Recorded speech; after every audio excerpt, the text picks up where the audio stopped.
tenemos un poco más de tiempo y no quiero dejar de mencionar un dato importante que ha ofrecido el Ministerio de Salud Pública, al cual se le ha hecho poca bulla, porque las noticias positivas dentro del sector de educación que tienen que ver con el tema del COVID, como que no llaman mucho la atención, al contrario de lo que sucede cuando hay algún caso de COVID en alguna escuela donde se hace una tremenda laraca.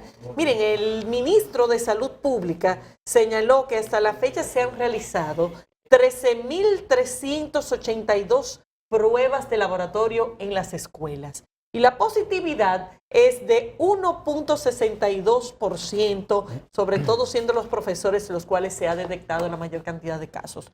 Lo cual es natural, tomando en cuenta que la estadística más reciente que tenemos, ofrecida por el Ministerio de Educación, era que más de 15.000 profesores todavía se mantenían sin vacunarse. En el caso de los estudiantes que tienen todavía un índice menor de positividad, se ubica en un 0.56%. Estas cifras, ambas, tanto la positividad de los profesores como la de los estudiantes, es muchísimo más baja que la positividad nacional que tenemos en este momento. Para cuando aparezca un genio a decir que los nuevos casos y la nueva ola y la situación que se pueda presentar en cualquier momento respecto al COVID-19 es porque las escuelas están abiertas. Yo creo que esa es una información que el mismo Ministerio de Salud debería ocuparse de darle una difusión mucho más amplia y mucho más efectiva para derribar de una vez por todas el tabú de que el COVID, el problema han sido las escuelas o pueden ser las escuelas, y para que no se nos ocurra nuevamente tomar el tipo de medidas que se tomó por más de un año y medio en República Dominicana, de sencillamente cerrar todas las escuelas. Que le hemos estado cargando a la escuela un pecado que no le corresponde. Por cierto, a propósito de los niños, ayer Estados Unidos aprobó la vacuna para los niños entre 5 y 11 años. Con la, imagino que con la Pfizer o con una de las... Seguramente se basaron en esos dictámenes tan eficientes que dimos aquí en República Dominicana que recomendaron su uso. Bueno, en el caso... habría que ver... Porque aquí las sociedades médicas recomendaron eso antes de que lo aprobara Pfizer y antes de que lo aprobara la FDA. Sí, en el caso de octubre... Lo hicieron ayer.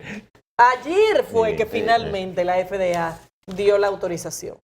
Pero se tomó esa decisión y ya aquí, sin duda, que también los médicos habían autorizado eso, inclusive hasta la tercera vacuna. En el caso de octubre se hablaba que por la apertura de las clases, y eso es un buen dato importantísimo en el que se ofrece en el día de hoy sobre las clases, los niños en las escuelas no han sido tan catastróficos para el contagio del COVID, porque se hablaba de un rebrote en el mes de octubre por el inicio de la clase, por el inicio de la gran actividad. Y sí, hay que decir que se fue octubre con cerca de 22.000 contagios. No ha sido así como se esperaba. Es verdad que ha crecido el número, que han subido de 600, estaba en 200 y pico contagios diarios, subió después a 300, lo que más llegó fue a 1.200 y volvió a reducirse a 900, 800, están en 600 y pico los contagios diarios, lo que indica que no fue que el temor, y qué bueno que ocurrió así, que el temor de que se iba a producir un rebrote y que el número de muertos se iba a disparar de una cosa catastrófica, no fue, qué bueno. No, pero y no eso solamente eso tiene mucho que ver. Porque la positividad nacional se mantiene en un 15.24%.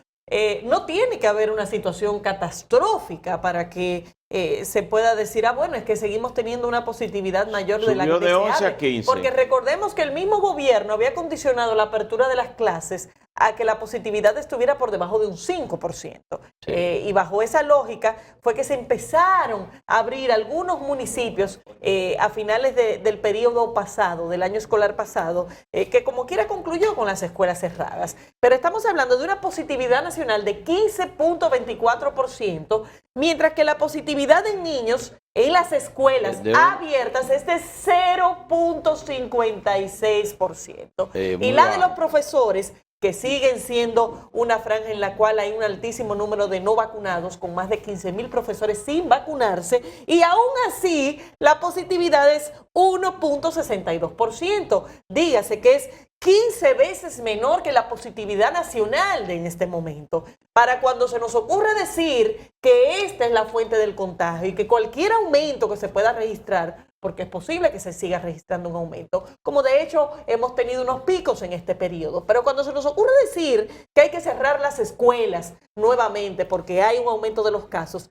esta es la información que hay que ver para que salgamos a buscar los reales focos de contagio de COVID-19, que nunca han sido las escuelas dominicanas y sin embargo han sido el gran sector castigado por la pandemia en República Dominicana. Vamos a traer a Carla, que venga Carla ahí con el cafecito Santo Domingo. Buenos días, Carla. Y Hola, muchas Carla. gracias, Muchas Carla. gracias.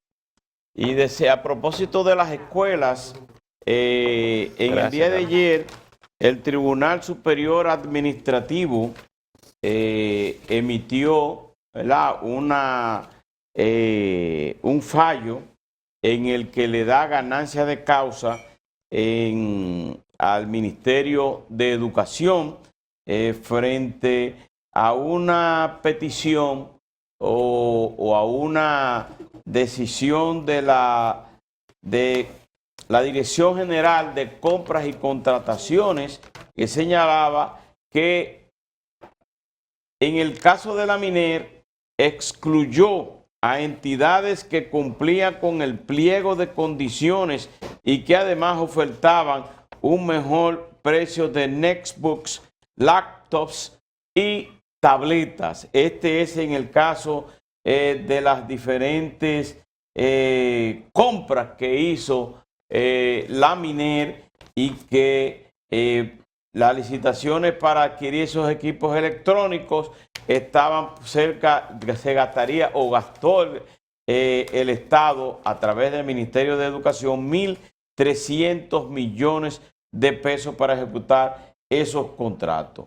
De acuerdo a el Tribunal Superior Administrativo, ha emitido 4 fallos en contra de las decisiones de la Dirección General de Compras y Contrataciones Públicas, que ordenaban anular 45 de 56 lotes de dispositivos electrónicos que contrató en diciembre del 2020 el Ministerio de Educación por un valor de 10.324.4 millones de pesos, para incluir ofertas de varias empresas excluidas. 10.000 millones. 10.000 millones. 10.000 millones. De hecho, parte del argumento de la Dirección General de Compras y Contrataciones es que hay 1.300 millones de más en la ejecución de estos contratos. O sea,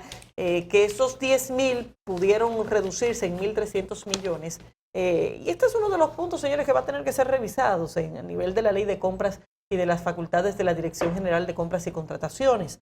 Porque si se les restringe a la Dirección de Compras y Contrataciones la capacidad de suspender o intervenir procesos en los cuales se entienden que hay algún tipo de problema en cualquier dinámica, pues evidentemente eso desnaturaliza el rol fiscalizador que se supone que tiene ese órgano. Pero esto, desde el punto de vista positivo, tiene al menos la ventaja de que no se va a quedar en el limbo esta licitación, que insisto, son más de 10.300 millones que el Estado está gastando en este proceso, y que el hecho de que esto se encadenara a un proceso judicial excesivamente largo iba a hacer pues que se complicara muchísimo más la situación del ministerio en la distribución de estos equipos, que de por sí está destinada a ser tardía, tomando en cuenta de que el año escolar ya empezó en el mes de septiembre. Pero yo creo que esos son de los temas que tenemos que sentarnos A discutir.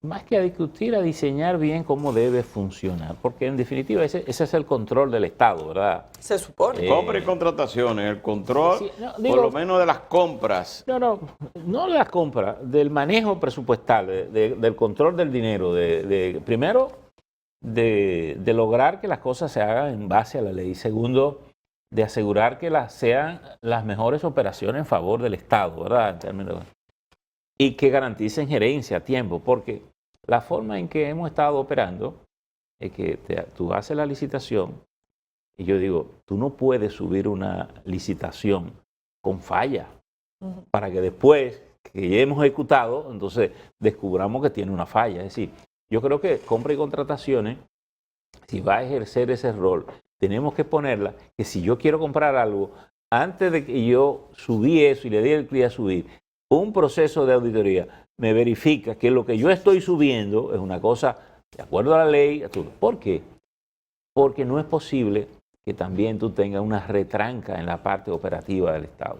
Y yo le voy a decir a ustedes una cosa, el Estado dominicano, hasta en las situaciones de emergencia, tiene dificultades para poder resolver problemas de urgencia. Entonces, todas esas cosas tienen que estar, que no quiere decir que estén fuera de control, porque son dos cosas diferentes.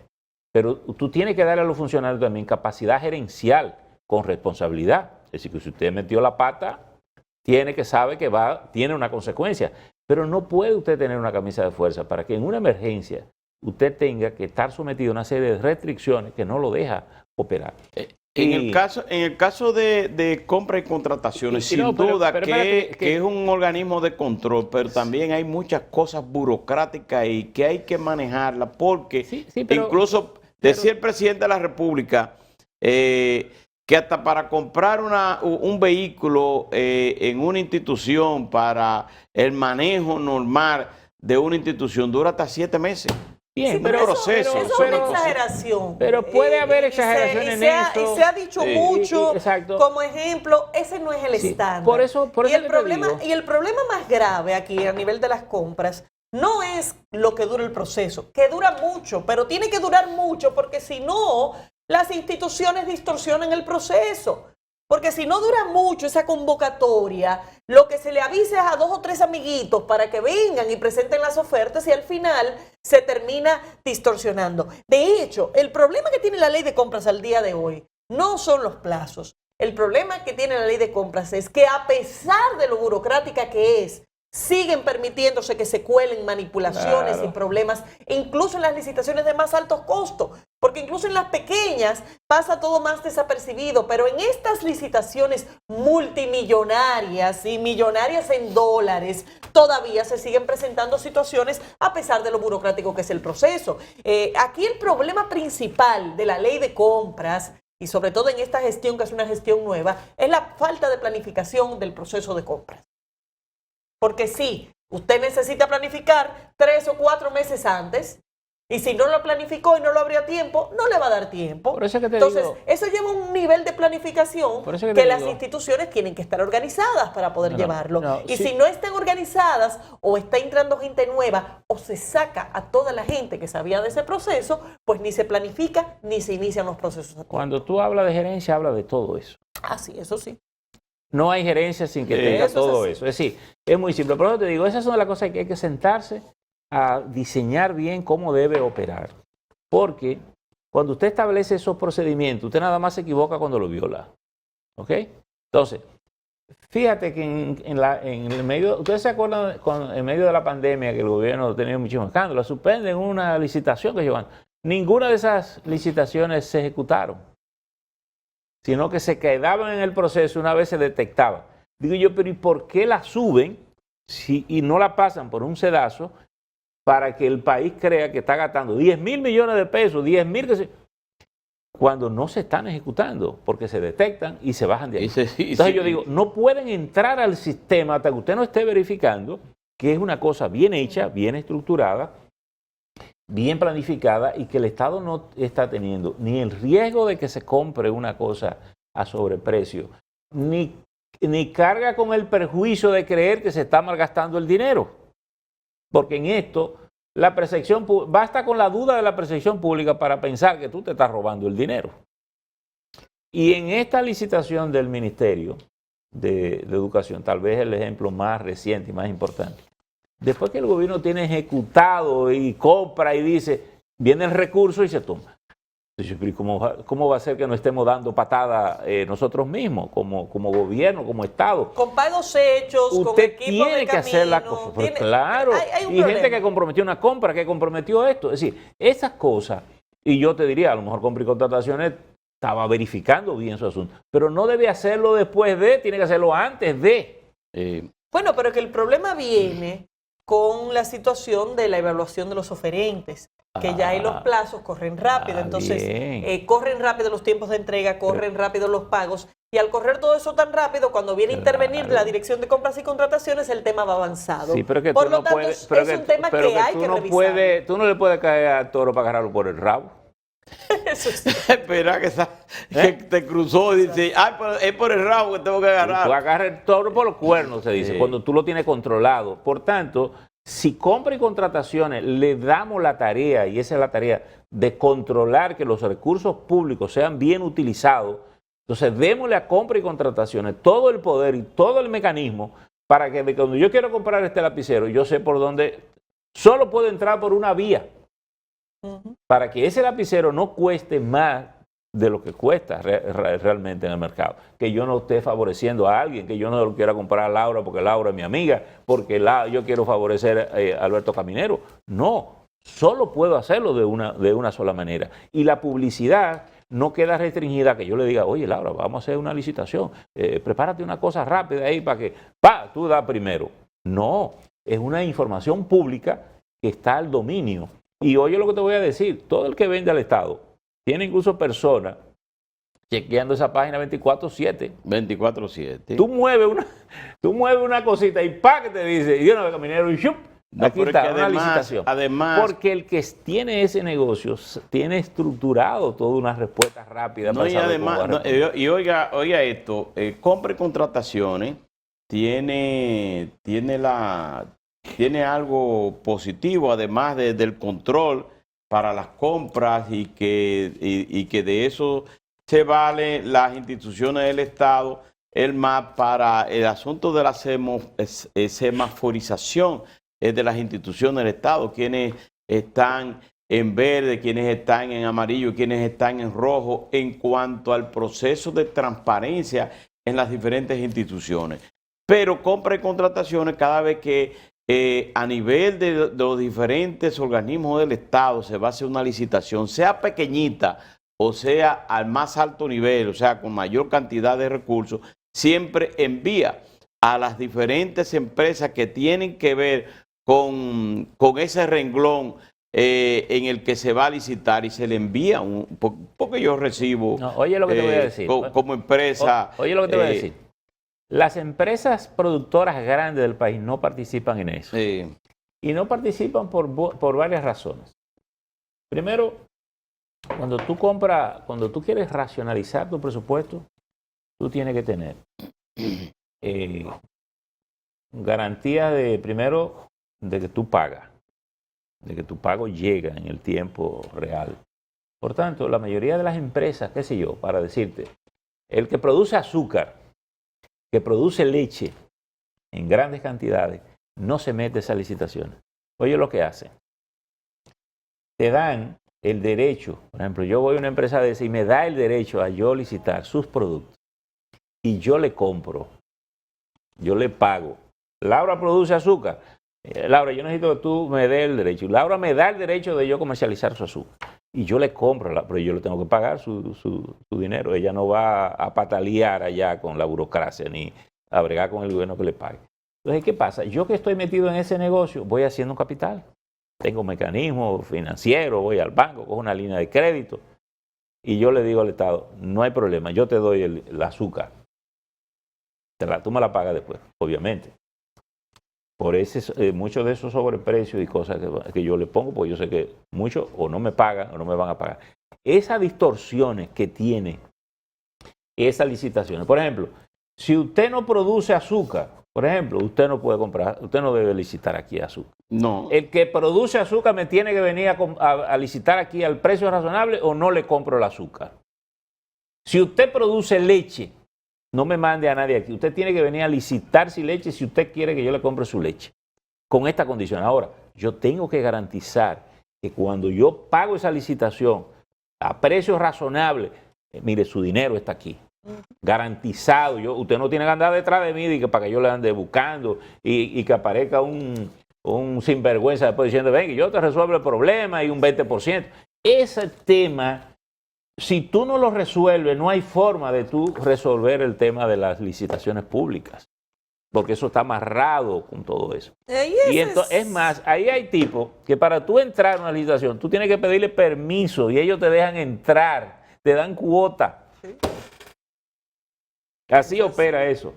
Es complejo el tema y será importante que en el contexto de estas discusiones no se pretenda desmontar el mecanismo de control, sino hacerlo más eficiente. Al contrario, es fortalecer el mecanismo. Es fortalecerlo. Es hacerlo más simple, más eficaz, más efectivo, más pero gerencial. Porque es que estos mecanismos no están para ponérselo fácil a las instituciones tampoco. No Se necesita mucho mejor gerencia para que puedan funcionar de manera más adecuada. Pero si algo necesitamos es mayor control, porque seguimos teniendo un descontrol importantísimo en la forma en que se manejan estos procesos. Y al final terminan las distorsiones y los problemas a la orden del día como quiera.